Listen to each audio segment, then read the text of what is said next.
Morning ಎದ್ದಿರೋರಿಗೆ 4:45 ಕೆಲಸಗಳಿರೋರಿಗೆ ಯಾವ gap ಅಲ್ಲಿ ಬೇಗ ಬ್ರೇಕ್ಫಾಸ್ಟ್ ತಿನ್ಬೇಕು ಅಂತಾರಲ್ಲ ಏನು ಗೊತ್ತಾಗ್ಲಿಲ್ಲ. 3 hours ಒಳಗೆ ಎದ್ದ ಮೇಲೆ ತಿಂಡಿ ತಿನ್ಬಿಡ್ಬೇಕು ಇಲ್ಲ, ಯಾರು ಖಂಡಿತವಾಗ್ಲೂ ಇಲ್ಲ.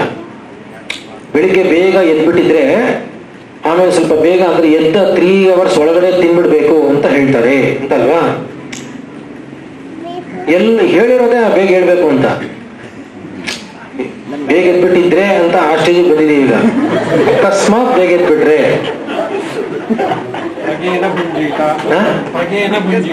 ಪ್ರಗೇನ ಬಂದಿ ತಗೊಂತಲ್ಲ ಆ ಸಮಯದಲ್ಲಿ ತಿನ್ಬಾರ್ದು ಅಂತಿದೆ. ಅಂದ್ರೆ ಹೇಳಿರೋದೇ ಆಯುರ್ವೇದದಲ್ಲಿ ಮೊದಲನೇ ವಾಕ್ಯನೇ ಬ್ರಾಹ್ಮಿ ಮುಹೂರ್ತೆ ದುತ್ತಿಷ್ಠೇತ್ ಜೀರ್ಣಾಜೀರ್ಣೆ ನಿರೂಪಯನ್ ರಕ್ಷ್ಯಾರ್ಥಾಂ ಆಯುಷ ಸ್ವಸ್ಥ ಜಾತವೇಗ ಸಮತ್ಸೃಜೇತ್ ಅನ್ನುತ್ತೆ. ಆದ್ರಿಂದ 4:45 ಹೇಳ್ಬೇಕು. ನೀವು ನೋಡ್ಬೇಕು. ಹೌದು, ಮಲಗ್ಬೇಕು, ಖಂಡಿತವಾಗ್ಲೂ ಮಲಗ್ಬೇಕು, ಬೇಗ ಮಲಗ್ಬೇಕು. ನೋಡಿ, ಅವರು ಬಿಟ್ಟಿದ್ದಲ್ಲ,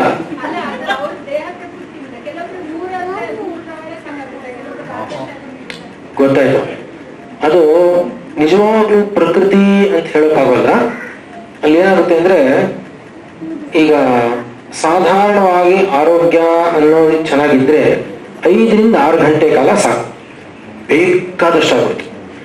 ಅದು ಏನೋ 12-13 ವರ್ಷದಿಂದ ಮೇಲೆ 60-65 ವರ್ಷದವರೆಗೆ ಅಷ್ಟು ಸಾಕು. ಆಮೇಲೆ ಶಾಂತವಾಗ್ತಾ ಹೋಗುತ್ತೆ, ಧಾತು ಬಲ ಕ್ಷೀಣವಾಗ್ತಾ ಹೋಗುತ್ತೆ, ಆಮೇಲೆ ಆಯಾಸ ಆಗಿರುತ್ತೆ, ಮಲಗೋದು ತಪ್ಪಲ್ಲ. ಅದಕ್ಕೆ ಮುಂಚೆನೂ ಮಕ್ಕಳು ಸ್ವಲ್ಪ ಹೊತ್ತು ಮಲಗೋದು ತಪ್ಪಲ್ಲ. ಯಾಕಂದ್ರೆ 9 ತಿಂಗಳು ಮಲಗಿರ್ತಾರೆ, ಆಮೇಲೆ ನಿಧಾನ ಬರ್ತಾ ಬರ್ತಾ ಬರ್ತಾ ಬರ್ತಾ ಅವ್ರಿಗೆ ಒಂದು ಆ ಕ್ರಿಯೆನೂ ಶುರುವಾಗ್ತಾ ಹೋಗುತ್ತೆ. ಅದರಿಂದ ಪರವಾಗಿಲ್ಲ.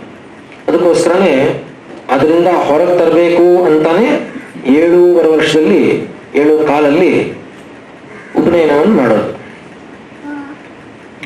4:15 ಇದ್ರೆ 4:45 ಓ 10:00 ಮಲಗೋದು, 10:00 ಮೇಲೆ 4:15 ಹೇಳ್ಬೋದು, 4:45.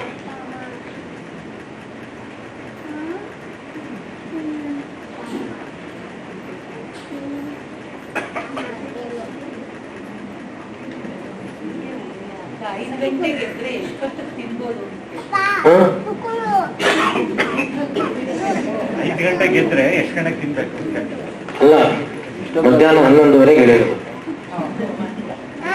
ಭೋಜನ ಕಾಲ 2 ವಿಧಿ, 2 ಭೋಜನ ಕಾಲ ಹೇಳಿದ್ದಾರೆ. ಹಾಲು ತಗೊಳಂಗಿಲ್ವಾ? ತಗೋಬಹುದು, ಹಾಲು ತಗೋಬಹುದು, ಖಂಡಿತ ತಗೋಬಹುದು. ಗಂಜಿ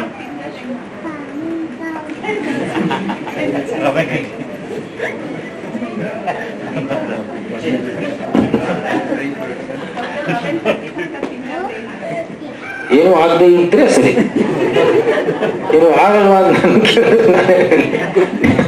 ಏನಾದ್ರು ಆದ್ರೆ ಹೇಳಿ. ಅಂದ್ರೆ ತುಂಬಾ ಟೆಂಪರೇಚರ್ ಜಾಸ್ತಿ ಇದೆ, ಪರಿಶ್ರಮಿಗಳು, ಅವಾಗ ಮಧ್ಯಾಹ್ನ ಒಂದು ನ್ಯಾಪ್ ತಗೊಳ್ಳೋದ್ರಲ್ಲಿ ಏನು ತಪ್ಪಿರುತ್ತಾ? ಖಂಡಿತ ತಪ್ಪಿಲ್ಲ. ಏನ್ ಹೇಳುತ್ತೆ, 2 ತರಹ ಇದೆ. ಸುಶ್ರುತರು ಹೇಳ್ತಾರೆ ಅಂದ್ರೆ ಸ್ವಲ್ಪ ಸ್ವಲ್ಪ ಬೇರೆ ಬೇರೆ ತರಹ ವರ್ಷನ್ಸ್ ಇದೆ. ಆದ್ರೆ ಗರ್ಭಿಣಿ ಹೆಂಗಸು ಕೂಡ ಊಟಕ್ಕೆ ಮುಂಚೆ ಮಲಗಬಹುದು ಅಂತಿದೆ. ಅದು ಎಡಗಡೆ ತಿರುಗಿ ಮಲಗಬೇಕು ಅಂತಿದೆ. ಊಟ ಆದ್ಮೇಲೆ ಖಂಡಿತ ಮಲಗಬಾರದು ಅಂತಿದೆ. ದಿವಾನ ಸ್ವಪಾಮಿ ಅಂತ ಇದೆ. ದಿವಾ ಅಂದ ತಕ್ಷಣ ಸೂರ್ಯನ ಹೇಗೆ ಎದ್ದಿರ್ತಾನೋ ಆವಾಗ ಅವನು ಎದ್ದಿರ್ಲೇಬೇಕು. ಅವನು ಕಾಲ್ ಚಾಚ್ ಮಲಗೋ ಹಂಗೆ ಇಲ್ಲವೇ ಇಲ್ಲ, ಅಗೌರವ. ಆಯ್ತಾ? ರುಗ್ಲರು ಅಂದ್ರೆ ರೋಗ ಇರೋಂಥವ್ರು, ಆಮೇಲೆ ಅಂದ್ರೆ ವ್ಯಾಧಿಗ್ರಸ್ತರು, ವಯೋವೃದ್ಧರು, ಬಾಲಕರು, ಇವ್ರಿಗೆಲ್ಲ ಪರವಾಗಿಲ್ಲ ಅಲ್ವಾ, ಮಲಗಬಾರ್ದು ಅಂತಿದೆ. ಹೀಗೆ ವಿಧಿಪೂರ್ವಕ ಅನ್ನಪಾನ ಫಲ.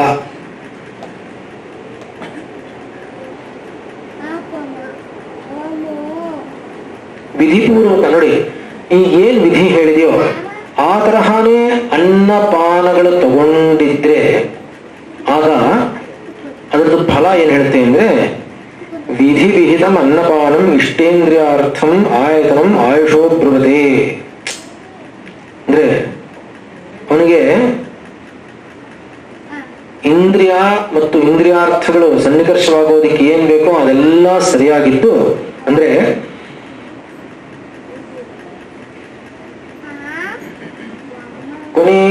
ಗಳಿಗೆವರೆಗೂ ಸ್ಪೆಕ್ಸ್ ಹಾಕೊಳ್ಳದೆ ಓದುವಂತಹ ಕೆಪಾಸಿಟಿ ಬರುತ್ತೆ ಅಂತ ಅರ್ಥ. ಉದಾಹರಣೆ ಅಲ್ವಾ? ಆದ್ರಿಂದ ತುಂಬಾ ಮುಖ್ಯ, ವಿಧಿಪೂರ್ವಕವಾಗಿ ಆಹಾರ ತಗೊಳ್ಳುವುದು ತುಂಬಾ ಮುಖ್ಯ. ಅವಾಗ ಆಯುಸ್ಸು ಚೆನ್ನಾಗಿರುತ್ತೆ. ಸಾಧಾರಣವಾಗಿ ನಮ್ಮಲ್ಲಿ ಏನ್ ಹೇಳ್ತಾರೆ ಅಂದ್ರೆ 100 ವರ್ಷ ಅಂತ ಹೇಳುತ್ತೆ. 100 ವರ್ಷ ಆಯಸ್ ಹೇಳುತ್ತೆ ಈಗ. ಹೌದು.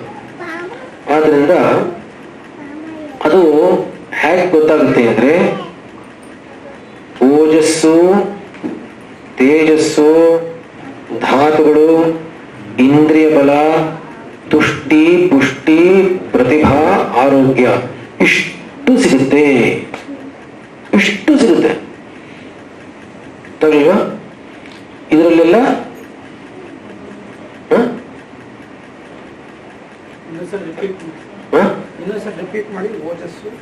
ಓಜಸ್ಸು, ತೇಜಸ್ಸು, ಧಾತು, ಇಂದ್ರಿಯ ಬಲ, ತುಷ್ಟಿ, ಪುಷ್ಟಿ, ಪ್ರತಿಭಾ, ಆರೋಗ್ಯಾದೀನಿ.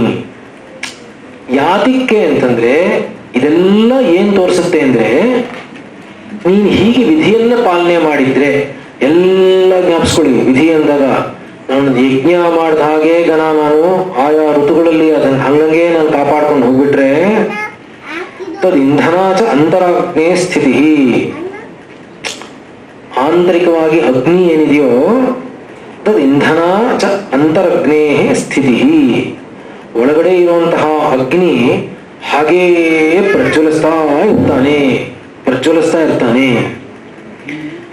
ಅದೇನಂದ್ರೆ ಅಗ್ನಿಮೂಲಂಚ ದೇಹಧಾರಣ ಮಿತಿ. ನಾನು ಮುಂಚೆ ಏನ್ ಹೇಳಿದ್ನೋ ಆ ಮಾತು. ಅಗ್ನಿಮೂಲಂ, ಮೂಲವಾಗಿ ಏನ್ ಗೊತ್ತೇನೋ, ಎಲ್ಲ ಅಗ್ನಿ, ಎಲ್ಲದರಲ್ಲೂ ಅಗ್ನಿ, ಅಗ್ನಿ ತತ್ವ. ಆ ಅಗ್ನಿಮೂಲ ಅನ್ನೋದು ದೇಹ ಧಾರಣೆ ಆಗೋದಿಕ್ಕೆ ಅದೇ ಅಗ್ನಿಯೇ ಮೂಲ. ಆದ್ರಿಂದ ಎಲ್ಲಾದ್ರೂ ಅಷ್ಟೇ, ಡಯಾಬಿಟೀಸ್ ಅವ್ರಿಗೆ ಇಲ್ಲಿ ಅಗ್ನಿ ಸ್ವಲ್ಪ ಉರಿತಾ ಇರುತ್ತೆ, ಇಲ್ಲಿ ಕಡಿಮೆ ಆಗೋಯ್ತು ಅಂತ ತಿಳ್ಕೊಳ್ಳಿ, ಕತ್ತರಿಸಿ ತೆಗೆದು ಬಿಸಾಕ್ಬಿಡ್ಬೇಕು ಅದನ್ನ. ಅದೇ ಆಗೋದು ಗ್ಯಾಂಗ್ರೀನ್ ಅಂದ್ರೆ. ಅದೇ ಗೊತ್ತಾಗ್ಲಿಲ್ವಾ ನಿಮ್ಗೆ? ಗೊತ್ತಾಗ್ತಿದ್ಯಾ? ಎಲ್ಲ ಕಡೆ ಇಲ್ಲಿ ಶಾಖ ಗೊತ್ತಾಗ್ತಾ ಇಲ್ವಾ? ಬಿಸಿ ಇರ್ತಾ ಇಲ್ಲ ಮೈ. ಆದ್ರಿಂದ ಅಗ್ನಿ ಅನ್ನೋದಿಲ್ಲ ಸರ್ವವ್ಯಾಪಿಯಾಗಿರ್ಬೇಕು. ಗೊತ್ತಾಗ್ಲಿಲ್ವಾ? ಆದ್ರಿಂದ ವಿಧಿಪೂರ್ವಕವಾಗಿ ಅನ್ನಪಾನಾದಿಗಳು ಅದೇ ಮಾತ್ರ, ಆ ಕಾಲ ಅದನ್ನೆಲ್ಲ ನೋಡ್ಕೊಂಡು ತಗೊಂಡಿದ್ರೆ ಆಗ ಅದನ್ನ ಅಗ್ನಿಯನ್ನ ಅದರ ಸ್ಥಿತಿ ಏನಿದೆಯೋ ಅದನ್ನ ಹಾಗೆ ಕಾಪಾಡ್ಕೊಂಡ ಹಾಗಿರುತ್ತೆ. ಈಗ